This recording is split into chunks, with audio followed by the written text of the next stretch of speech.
station. This is the European Space Agency. How do you hear me? European Space Agency, this is the International Space Station. I hear you loud and clear. Well, hello, Tim. Good afternoon. You are now connected with the UK, Poland, and Norway. If you'd like to say hello to them, then we'll open the floor to questions. Well, to everybody in the UK, Poland, and Norway, it's a huge pleasure and a privilege to be speaking to you this afternoon from the International Space Station.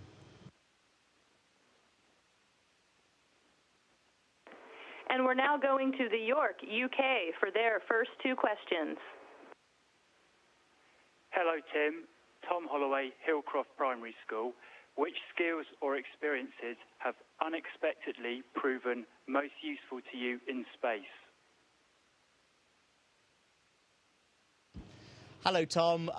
That's a good question, and one that's hard to answer because there's not much in the space business that is unexpected, and I guess that's a good thing. I suppose you could say that the ability to put together an IKEA wardrobe is probably one of the unexpected skills. And what I mean by that is just the ability really to be able to operate with tools and equipment to read procedures efficiently and effectively. That's our day-to-day operation, and it's something that we have to be good at. But our training is so comprehensive, and we spend so long. We've got such a good ground team, thousands of people who prepare us for this mission, that in all reality, there's not much that's unexpected when we get to space.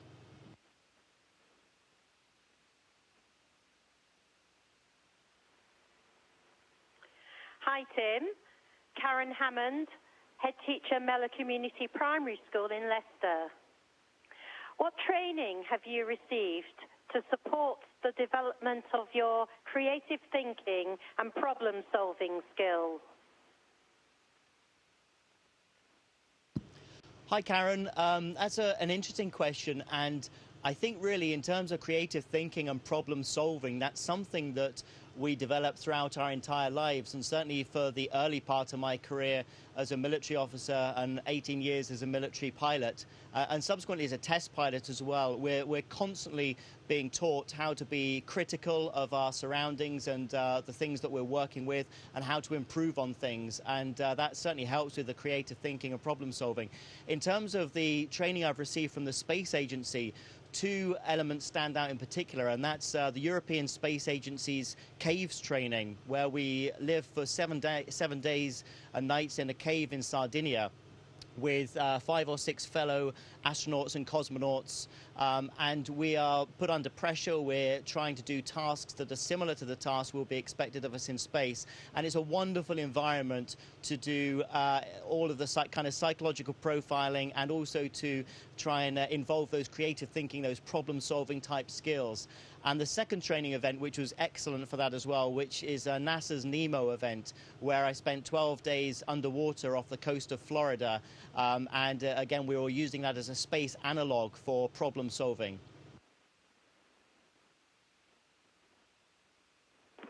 Thank you, Tim. We're now going to Warsaw, Poland for their two questions.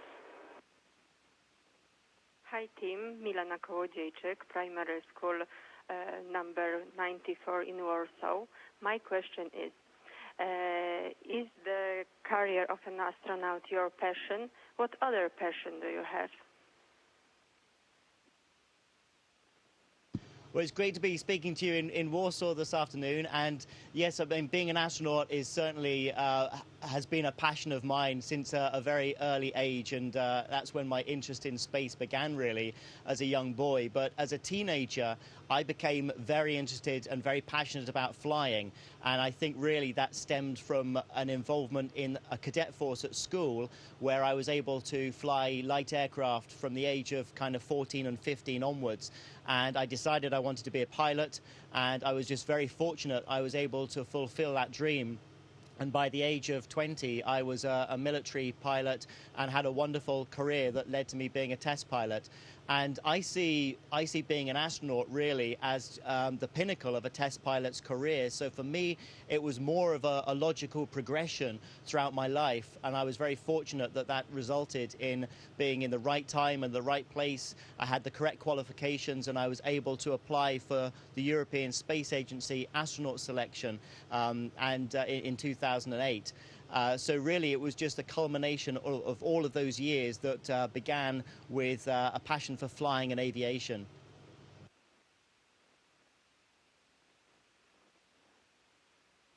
Hello, Tim. Wanda Zaha, the Autonomic Middle School of Sopot, and I wanted to ask you which results from an experiment on the ISS have proven to be the most surprising to you, and what skills do you use when conducting this experiment? Great question. So in terms of the results of the experiments, a lot of the experiments that we do run for a number of years because they have a small sample rate. And so in order to have enough samples to make them viable, they have to run for a number of years. So we don't often get instant gratification in terms of the results of scientific experiments. Often we have to wait for a long time. But I've certainly enjoyed a lot of the human physiology experiments I've been doing up here, actually seeing physical changes in my own body in terms of things like blood pressure, ultrasounds and ocular vision testing, etc. And also doing some of the flame combustion techniques, those experiments which are very visual. And certainly watching flame combustion in zero gravity is incredibly visual and very exciting. I really enjoyed the airway monitoring experiment, where we used the International Space Station's airlock as a hyperbaric chamber for the first time ever. And that will hopefully be an experiment that will continue for a number of years to investigate airway inflammation and will have huge benefits for people on Earth, for example, those people who suffer from asthma. So that's just an example of some of the experiments we've been doing. And in terms of the skills that we need to perform them, well, obviously we're very interested and we're passionate about what we're doing up here, and in particular the science. We need to be able to be very accurate in our work. It's important that we don't lose any scientific data. Obviously, it's an expensive and it's a long process in getting scientific payloads into space. So by the time it comes down to the astronauts, we need to make sure that we work quickly and effectively and efficiently, but most importantly, that we're very accurate in what we're doing.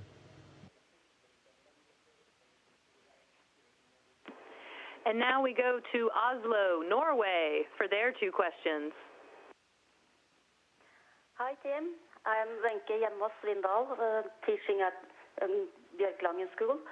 Can you remember the first time you had an interest in space, and how did this influence on your career? Well, good afternoon, Norway. And what a great question. The first time that really space had an influence on me, I think, was as a very young boy when I used to love looking up at the stars. And I always had kind of questions to my parents about where we are, what's the universe made of, what are the planets in the solar system. And I loved just learning about the stars and the universe. And really that progressed throughout my life into a passion for physics, and as an adult I love studying things like quantum physics, and I still ask those big questions about our place in the universe and how science can help to answer those questions.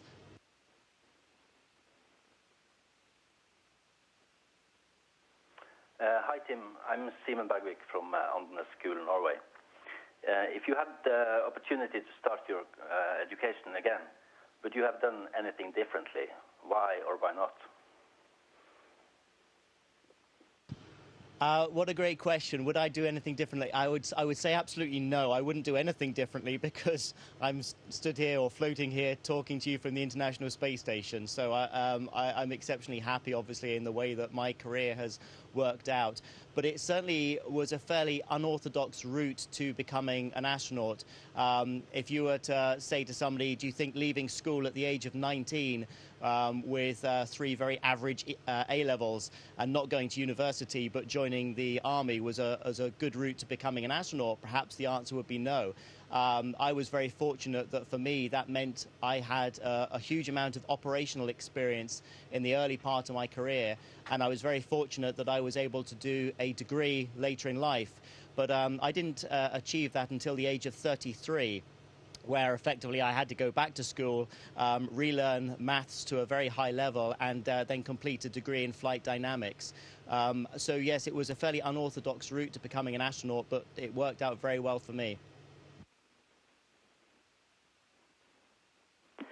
Well, thank you so much, Tim. This is Melanie and Aztec. I've just heard we have no more time for questions, so we'd like to thank you for your time and give you a chance to say goodbye to the UK, Poland, and Norway. Well, to everybody that is there today, it's been a real pleasure talking to you. Thank you so much for the brilliant questions, and I wish you all a great day from up here on the International Space Station. Bye-bye.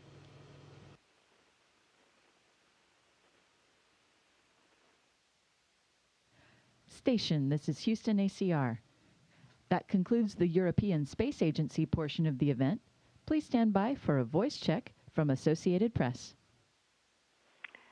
Station, this is the Associated Press. How do you hear me? We hear you loud and clear from the International Space Station.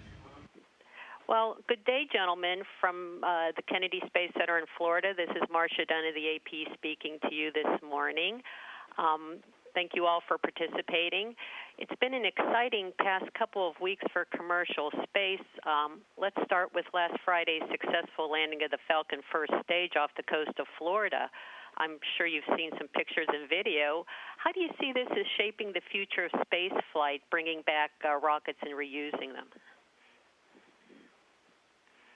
You know, anytime we can make space flight more efficient and less costly, then it's a huge step forward. And I think, you know, both companies that have achieved this amazing event to be able to land a stage of a rocket like that so that it can be reused, like Blue Origin and SpaceX, is an amazing event. You know, to me, it reminds me of science fiction movies when we were a kid, when all rockets landed like that. And so it's really neat to see. But from a very practical standpoint and for our future, it demonstrates that the commercial space industry is alive and well and being very productive and progressive in terms of the techniques that they plan to use in the future. Tell me, were you watching the launch and the landing live on Friday evening, or were you sleeping?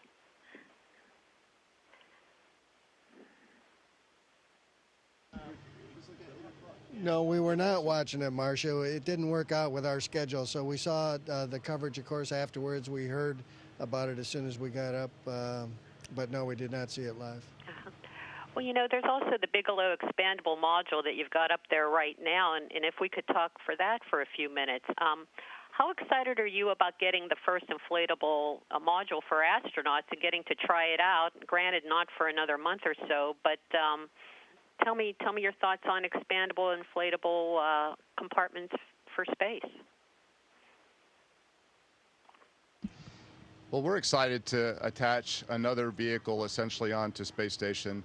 And again, this is an example of where the commercial space industry has really been innovative in their techniques. And so this will be a great way for us to test out both the thermal characteristics of this new type of module and its radiation protection.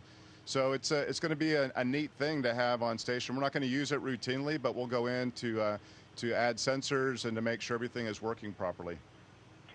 What kind of a role are you going to play in the next couple of days as it's detached from the trunk of the Dragon and put on board? You going to just monitor that, oversee it, or will you have an active role? Mostly we'll be monitoring it in terms of the robotic activity. As you know, over the years, we started out in the beginning where the crew on board did all the robotic activity, and then we started developing the ability for the ground to do it, and now they're doing virtually everything with just a couple exceptions like the track and capture of the vehicles that you saw the last couple of weeks.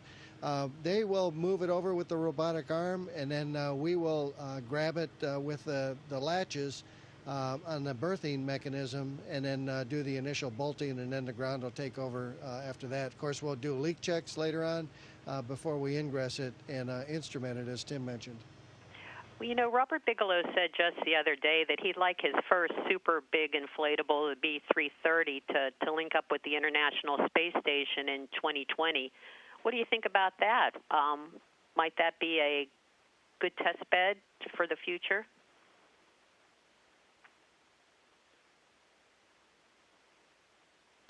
I think anytime we can bring up new modules to space station, we're going to be excited about that. We have a big station here, but there's room to make it bigger. And so if we could add, additional modules to test out the future of space exploration and the way that humans are going to interact and work with modules, I think it's a great idea.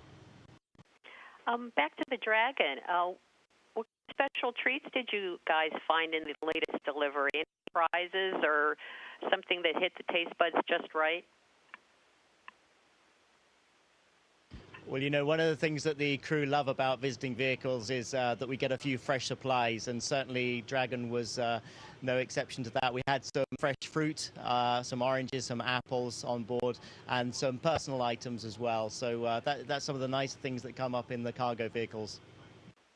For the two Tims, you've been up there a while, and Scott Kelly, being back on Earth now from his one-year mission, has mentioned the psychological stress that he had to endure for a year in space. Granted, you're only up there for 6 months, but that's still a long time.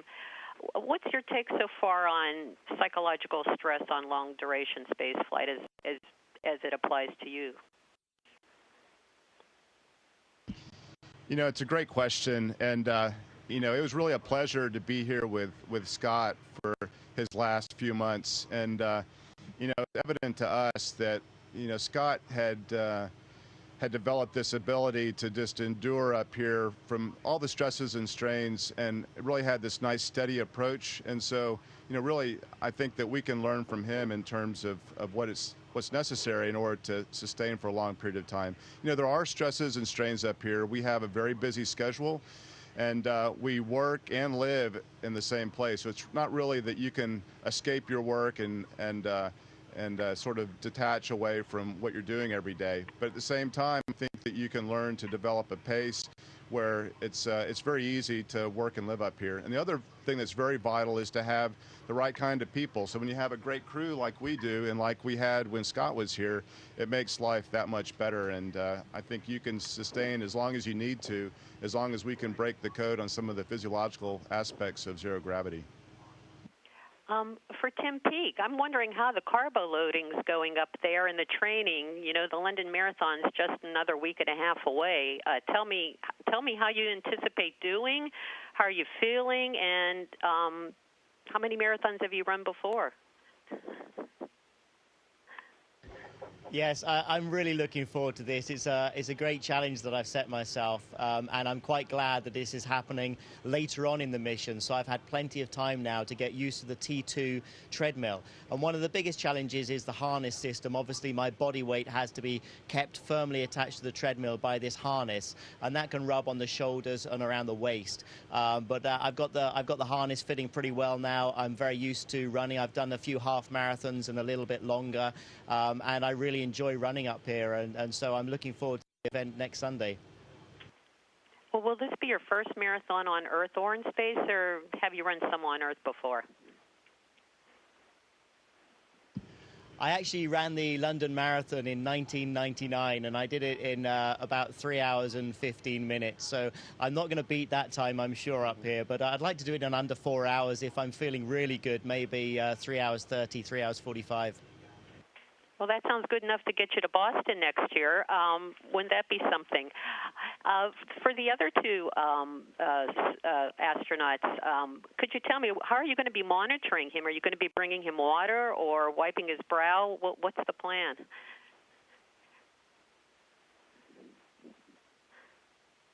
Well, it depends upon the schedule when he's actually running it. But no, we'll help him out with whatever he needs. We'll check in on him every now and then and make sure he gets all the food and drink that he needs to make it through it. Jeff, you're going to be breaking the U.S. record for most cumulative time spent in space, I guess, this fall. How is it for you being back in space? And does it seem like you're going to have spent so much time in space by the end of this mission. It's a long way, even though it's split over several flights. And if that's my last question, I'll say Godspeed to you right now, all three of you. Thank you. I don't really think too much about that. I think of it more in terms of the accomplishment of the International Space Station. As you know, the first time I got here, it was right at the beginning before Expedition 1, and then came back halfway through the build, and then I was here at almost assembly complete, and now we're in full utilization mode. So it's been an honor to be part of the space station program in that respect. The number of days, I don't really think too much about. Well, thank you again, all three of you. Safe travels and great success in space. Thank you so much, Marcia. It's been nice chatting with you. Station, this is Houston ACR. Thank you. That concludes the event.